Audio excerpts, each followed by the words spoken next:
You are welcome back. Akufo-Addo addressed the nation after there were many calls for him to, say something about the economic crisis, and he did. He Uh-huh. did on a Mm-hmm. Sunday evening. Mm-hmm. I think the general impressions was that it was a bit underwhelming. He didn't say much. He didn't say well. He said much, but they were they were not substantial. It was a bit empty. It wasn't what people were looking for, and it was just rhetoric, like just political talk. Charlie, what did they think about that? First of all, he talked about one of the main difficulties, one of the main things that has brought us to this point is that because of the Russia and Ukraine war. Okay, so you see, there's always the truth, and there's and there's always what people perceive to be the truth, right? Uh, there's what? There's the truth, there's a universal truth, and there's always what There's people. perceived truth. Yes. Yeah. Okay, so the truth is, we asked. I mean, Ghanaians were like, you asked for that, like he should come and explain and give Yeah, say reasons to something. why things are happening, and clearly, he made mention of the war and COVID, which Yeah. we all agree has played a major deep roots in this whole economic crisis. And it's not just just our local, globally, every country is experiencing economic hardship one way or the other. People, when you go outside, people are losing jobs, people are laying off workers. Elon Musk just laid off Twitter workers. Facebook is about to To the, 11,000. yes, even a lot of companies are laying off workers. You get this because, and when you trace, it's because of the same COVID and the same war, right?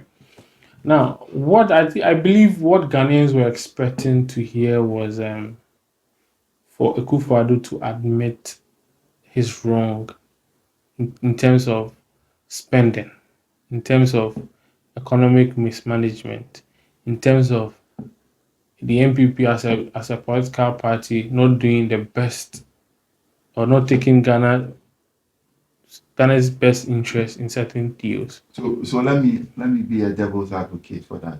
Now, at least per the figures from 2017 to 2020, Ghana wasn't doing bad. No. Yeah, from the figures, like Yeah. even with all the programs, Yes. PFG, Planting for Food and Yeah. Jobs, free SHS, one district, one factory, Ghana wasn't doing bad. Yeah. Inflation was, I think, a single digit. Yeah. Like things were going on Yeah. smoothly. So in his defense, maybe you could say he could pay a lot of the problems we are facing on that the Russian And as I was beginning, I made it clear that there's no way you can run away from that. There's no way you can run So away what's your from take? that. So that's what I was building my point on to. Like, you see, as Ghanaians, as I said, we were expecting to hear, oh, I've mismanaged here, or because of this, or because of that. But what we expect, we are not going to get. The perceived truth that we want, you are not going to get, because he's a politician. What do you expect? Do you expect him to come and stand and criticize himself? So if he came. So if we know that, why are we expecting something which is never gonna Oh, happen? we are humans. We know what we are fighting for. We cannot get, but yes, we are fighting for. It's the hope that kills you. Yes. But the thing, okay, what you wanted to say? For me, yeah, I wasn't really expecting an apology. I don't really care about an apology because they say the best apology is change behavior. I wanted him to come out and to lay practical steps. This is how we are going to recover the economy. I think he made mention of. He made mention of some, but some of them were vague.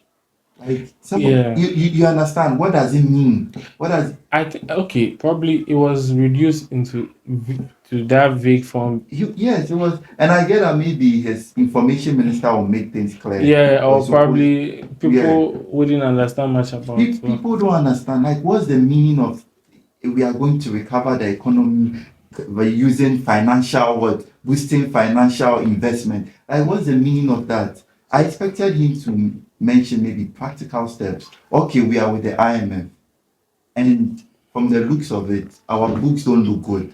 I'm not saying you should come and tell us what you are discussing, but this is what we plan to do. We plan to revise the free SHS.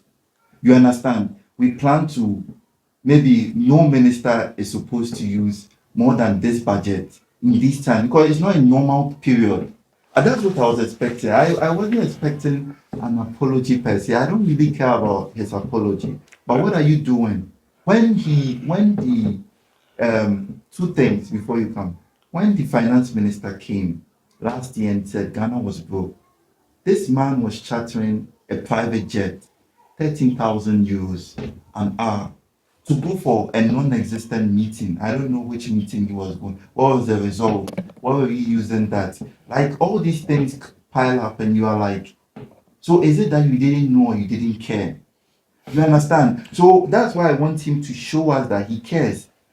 But again, it's like, wishing for something that will never happen. Because you are supposed to cut down on your spending.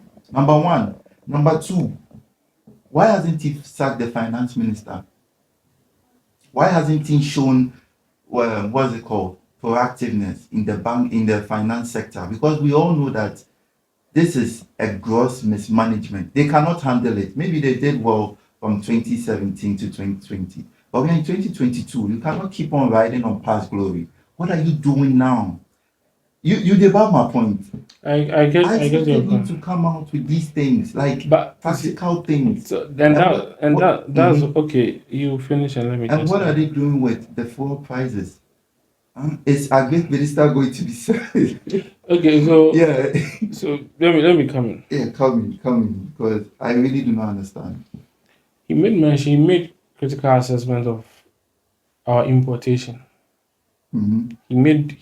Other people didn't hear, but I was listening, and he made that huge assertion that one thing that is killing the economy is trade debt, Deficit, yeah. right? And at the end of the day, our level, the way we import, is putting so much pressure on the dollar. So he's stating why the city is depreciating. It's not this one. It's not what nuclear science. We know. So- What are you doing? So he can't, let me tell you, he can't come and say, and we are cutting down on importation of this amount or that amount. Already they came and said they've pumped in over $750 million. Not from the cocoa. Yeah, syndicate loan. Yeah. They said they've pumped into the economy. Yeah, that's why the fuel price is going to reduce by 90 pesos. No, but the fuel prices, mostly, I said it's a dollar issue, right? It's not mainly a dollar issue. It all has this whole. There's a formation of Brexit. I mean, at the bar, what they talk, and OPEC at the bar, what they talk. But for me, what I've heard about BDCs and OMCs, they said this is how they work. Like when they are importing oil, about a liter of crude oil, sells at $1 on the world market. $1. Right now, $1 be 13 cedis averagely. So what the BDCs do, the bulk distributors do, and the oil marketing companies do that, because they are going to take money, they are going to change cedis into dollars, go and purchase it, and then get their return. They are afraid that they are going to lose out money. So if, let's say, you go and use $1 million, bring the oil, sell it, and then at the end of the day, the dollar goes up and the CD goes down, you are losing because people are paying you in CDs, right? Yes. So what they do is that they speculate prices. Yes. So instead of they charging it, so they are supposed to sell for around 13 to 14 CDs. They add +5. Good. In expectation that the CD will fall. Yeah, so that's yes. That's why I was saying that, like, if you deal with the CD, you are going to cut short a lot of the problems. And I'm telling you why you can't deal with the CD. Why? See. Tell me as an economist. First of all, right? You are in a market. You are in a free market. The dollar, I mean, the foreign exchange, supply and demand. Yeah. And you are not producing oil. You are not exporting products to get foreign exchange reserves, right? So the little you have, Rather important. you are rather important. So you are demanding more dollars. Basics, right? So obviously, when there's a higher demand of something, there's what we call shortage, and the price of that particular good happen go up. Now, what you said with the bulk distribution, the issue is there has been an alliance, and that alliance is between OPEC and I mean Saudi Arabia wants to join the how do they call it? Right. BRICS, right? And these are the dominoes. If you add Saudi to them, these are the dominoes. Yeah. They've changed the game. Yes, these are the dominoes that could sit and determine the price of oil. I think before then, they were producing at a certain limit, and they decided to cut down on production, and that causes the cost of the crude oil to increase. So, what you as a country can do is, for any reason, you can subsidize, you can provide shock absorbers in a way. But how can they subsidize? How can government subsidize? No, I'm not saying that's why normally there's you can have a capitalization system whereby probably you provide a fund. A fund. Let's say there could be a fund or for these shocks absorbed because the market you have no control over. Yeah. Right. So when there is maybe crisis, you pump money. You just find a way to control that shocks absorbed. You get it. But at the same time, you see, government cannot subsidize for us because we are in a phase. We need if government subsidizes, that means that everyone is paying. You about what I talk. No, so what if government subsidize for a big government will give free money. If no, so free SHS, it means we all they pay, give them people. Let me know about your taxes being subsidized. So there's this I've forgotten the name of that thing. What is a fund, right? But where is that fund? Do we have the fund? No, it's like we sell crude oil to the percentage the foreign earners we get. So it's levy we get on that. No, it's like let's say the money we get from our oil, the percentage. There's a percentage allocated. I've forgotten the name is. Something it starts with a C. I've forgotten, but you can create that fund. You are not. It's like you are taking a portion of that revenue you earn. Also, what you are selling, you are taking part. Yes, let's say what you are selling, you are taking an aspect of it and put it there as a reserve, as a money that not from taxpayers' money. Yeah. It's like a buffer. Yes. So if in case there's a need for you to undertake any or provide any shock absorbers, you can. But I learned that money, not from now, I think mainly for years now, they've used that money for other governmental projects. You get it. So previously, if for anything, the government can do little.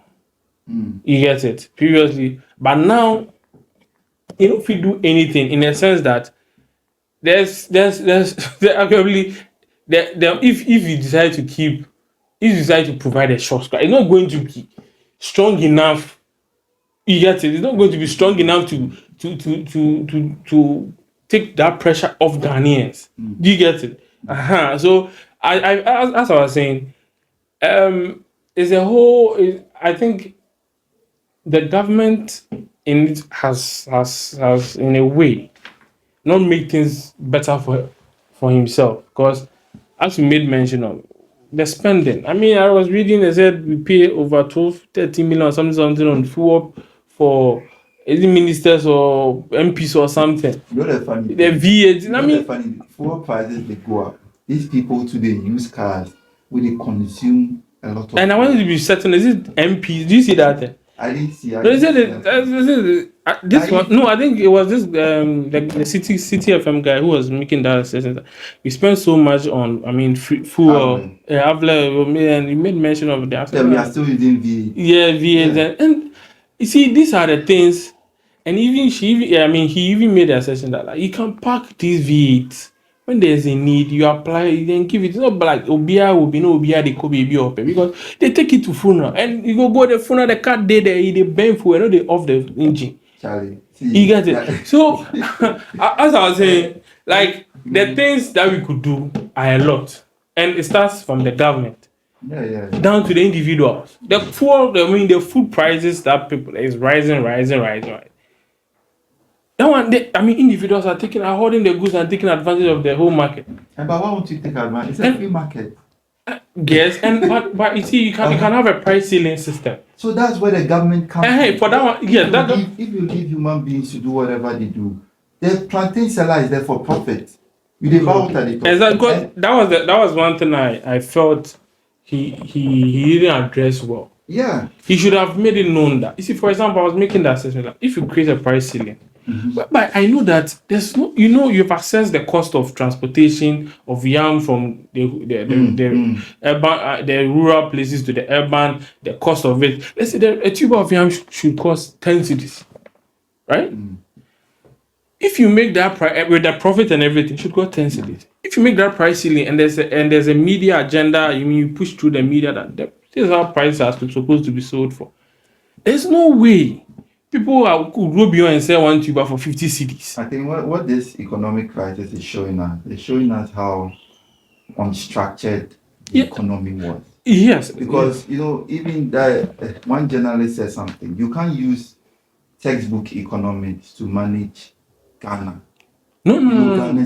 Because a lot of things are unregulated. Yes. As you were saying, you see, like PPLT, they have a body. Yes. They have price. You see, when we have consumer price index to calculate. Exactly. So when they increase, the mate cannot charge maybe from Tema to Accra. He cannot charge his own fare. It's there. Yes. The way they regulate it. They regulate it. When you come to beans, yam, rice, tomatoes, who is in charge of that? So that's what I'm trying to say. If the government is trying to regulate, it's going to be very difficult because number one, they don't even have data.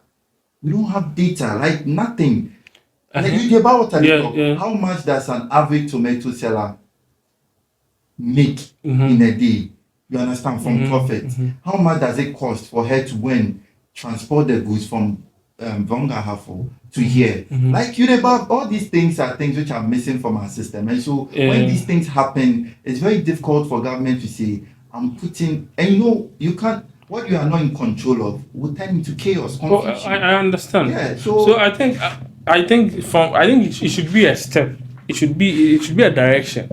It should be you have Ghana Revenue Authority going after people people not paying their revenue. And I'm asking. And they will lock their shop. And I'm asking, like how come such a big? They went to lock Palace and China Mall. So how come for so long you guys were not going after them? It's not like someone or Tiny Kiosk to be more. Yeah. An established company big Palace and China Mall. And they were not paying. The tax invasion OBIAB. Yeah. It's also like someone will come from Abroche, they say Abroche, Obroni Beba. No about set up business. Now make Isika. The money that they make, they don't keep it here. It's going back. And the little that you need to take from them too. Also be $1 million. Paying you whatever revenue authority.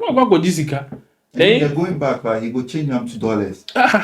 So sometimes I'll be like, because you can't tell me that you don't know that China Mall is not paying revenue. You can't. Had they upgraded their VAT system or something? I was like, what is all this? So this crisis, there's a silver lining to every stuff. Like it's showing us that we have what we are called weak fundamentals. We have a huge problem because again, as you were saying, what's stopping the plumber from charging me more? Yes. Plumbing is not regulated. Carpentry is not regulated. Nothing. We are even fortunate that Uber is regulated. Otherwise, the prices there, Uber drivers go charge. It will be mad. But like all these things are there, and then we are Charlie. But at the same time, I don't think government should take all the blame. I think the individuals too. Because you see, what do politicians want? This one you learn it in economics 101.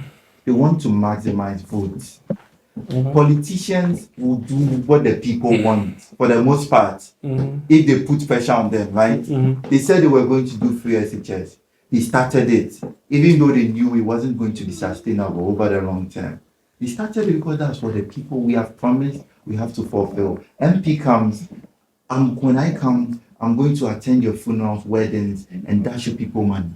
That's what they want. And so they vote the MP into power. He comes, he goes to funerals, and the one who doesn't go to funeral and is actually tarring their Lekma road, they oust him. So that's what the people want. And so for me, I always come back to individual action. What do you want as a nation? Because that's what the people. See, you remember Sri Lanka. You know that Bloomberg and JP Morgan, they did an analysis of our currency. Right now, when you talk about the Ghanaian cedi, it's in the same category as the Sri Lankan rupee. Mm-hmm. That's how bad we've come. A Yeah. country that has an inflation of over 150%. We have the same currency. We are even worse than them. I checked, they were 148, they were 145 or something. Like, how does, like, so when you get up and say that it's because of the dollar and everything, it's because of COVID-19 and everything, I understand the US is securing, their currency by increasing interest rate. But at the same time, we have sat down for too long for this to happen, and it was coming. You've told me, you taught me 2017. We've had episodes on this show where we've said that it is unsustainable spending. It is not rocket science. You understand? When you go to Singapore and how Singapore was rebuilt, you realize that this is what they did. They put, number one, they wanted to solve housing deficits. So that's what they did. They created a consolidated fund. Every person who is working in the country, about 50% of your salary goes to that consolidated fund. So before your money will come, if they earn 3K, you will get 1,500. It was a very harsh measure, but they were able to do that because they had data, they had a formal, most of them were in the formal sector. And so they could track their progress, right? Their income and everything. After a while, the government used that money to build up fleets of skyscrapers for the citizens. So after maybe 2, 3, 4 years, 5 years, after you've accumulated some money in that consolidated fund, you move into your home and you pay the rest. So after a point, maybe after 10 years, the government stops taking 50% and you have your home. It wasn't easy. I'm sure people were complaining at that time, but they still stuck through it. If the government is supposed to do something like this, I bet you people will talk. But people will talk. So as much as you see, we are pointing fingers at the government. Government can only do what you allow them to do. I was telling a colleague of mine that, see, never underestimate the power of masses. Every type of war that a country fights, there's always some bit of hope, except a civil war. Like when a country is fighting against itself, there is no hope. Because when the people get up and rise, everything is destroyed. I'm not saying anyone should get up and rise, but I'm saying there's power in the masses. And so when people are indifferent and apathetic to what government is doing, you are feeling it. I'm feeling it. You are complaining about church. If you take church already, you check that they take Uber 1 year ago.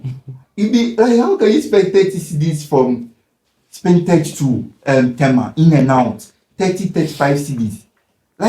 It makes sense, but this is the result. If we keep quiet, these people will take you for a ride. Charlie, these are my thoughts on it.